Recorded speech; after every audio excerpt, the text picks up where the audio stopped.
Blind? Good heavens, do they expect one blind child to teach another? Here's a house full of grown-ups can't cope with a child.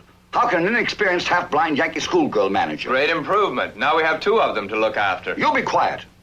I was agreeing with you. You talk too much. Nothing I say is right. Why say anything?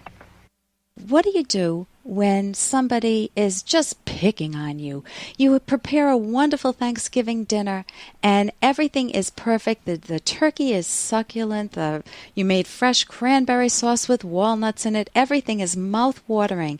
And your husband comes in and says, "Oh, you burnt the bread again, didn't you?" And you only slightly burnt the rolls. What do you do when people are always picking on you? Nothing is ever good enough. You know the type of person. You probably have at least a handful of them, maybe a dozen of them, or a baker's dozen of them in your life. With me to discuss this type of bad judgment is Dr. Andy Bernstein, my resident philosopher. Andy, I know you have your Ph.D. in philosophy, and you teach at the universities. You've given addresses at Harvard and Stanford and RPI all over the country. And you're the author of many articles, Cliff Notes, and a novel, The Heart of a Pagan. Welcome aboard. Good to be back, Ellen. It's great to have you here. Thank you. I know that I've been around people where I'm trying to do something, and I know I'm doing it 99% well, and they will find that 1% flaw in it and say, "Yeah, but you forgot this," or "Why didn't you do it this way?" And it's not like I'm paying them to be a consultant. It's just that they never focus on the good. How do you deal with that type of a situation? Well, I think there's several things that you would have to do, and the first thing is remember that that kind of person in the everyday terminology is called somebody who's judgmental, and there's a reason for that. We're talking about using your own judgment to make evaluations. So I would say, first of all, to such a person, if by my standards, if I think that, as you put it, 99% or more of the work is good, and they're picking on some trivial element, first of all, make sure that you repudiate their judgment. What would you say at the Thanksgiving meal? Everything is beautiful, perfect. I've spent so much time doing it, and you're there, and someone walks in and says, "Is that burnt bread? I mean, did you burn the bread?" Yeah, I think internally you have to be. The first thing you need to be able to do is be willing and able to go by your own judgment. I've seen it in cases where I've given lectures where I thought it was very good and other people criticized it, or vice versa. I thought it was flawed and other people loved it. You have to be willing to go by your own judgment as the prerequisite. So if somebody criticized you in your thinking unjustly, you have to make sure to internally reject their criticism, because you know that what you've done is good, and so you have to take pride in it, and you simply repudiate that kind of judgment. You don't accept it. And then the second thing, if you do that, you could respond to the person in a way that's neither meek nor hostile. You could, because it's not affecting you. You're not hurt or stung by it. You're very confident in your own judgment, and then respond to them in a very, very reasonable way. You could say, "Well, but look at all of these things here. They're so good. The turkey is plump and delicious. The potatoes, they're so creamy.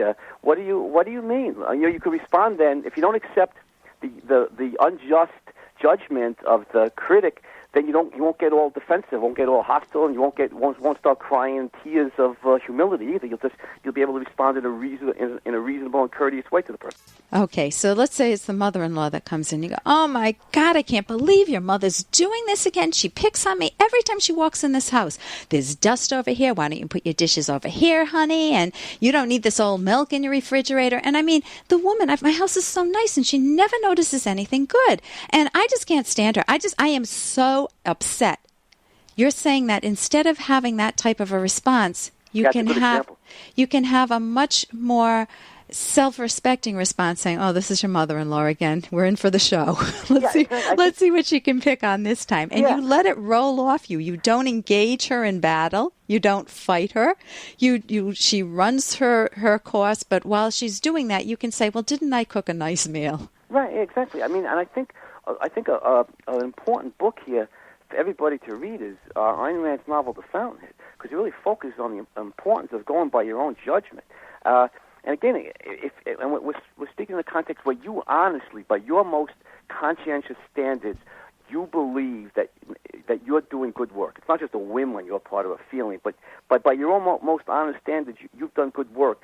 And then your mother-in-law comes in and by your standards, irrationally criticizes you.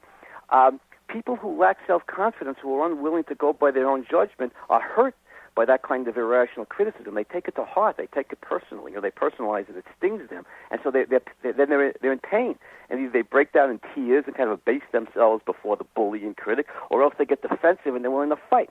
And just like you said, both of those alternatives won't get you anywhere. The best way is you know internally that you're doing good work, and you could let your mother-in-law or any other bullying critic just go on without it affecting you. We don't know when they run out of gas. When they finally the windbag finally gets tired of yelling at you. You could then say, "Well, how do you like the soup?" That's wonderful. You can focus on the positive. Yeah, sometimes in therapy I'll tell people who come in and they say that they have this type of a person in their life, I'll say, well, if a 2-year-old or a 4-year-old came over to you and said, you're stupid, you're dumb, you're an idiot, you don't do anything right, how would you respond? They said, I'd laugh. Right, yeah, exactly. And it's not that you laugh defiantly at the person engaged in battle. It's just you're laughing because it's not important. You don't take their estimate of what you're doing as valid. You're going, as you say, by your own standards. Right. And so that's wonderful. Now, I'm going to be the critical parent. I'll be the critical mother-in-law for a moment. I'm sure you can do that well. Try to see. Let's take a look at her and see what's behind her. I'm only doing this for my daughter-in-law's good. I'm much older than her. I've been here and I've done this. I know how to run a household. Don't tell me I don't know how to run a household. And I'm telling her that you don't put the dishes here, that you have to look at your milk every day to make sure it's not expired. She doesn't know these things. I'm just trying to educate her. I'm trying to help her.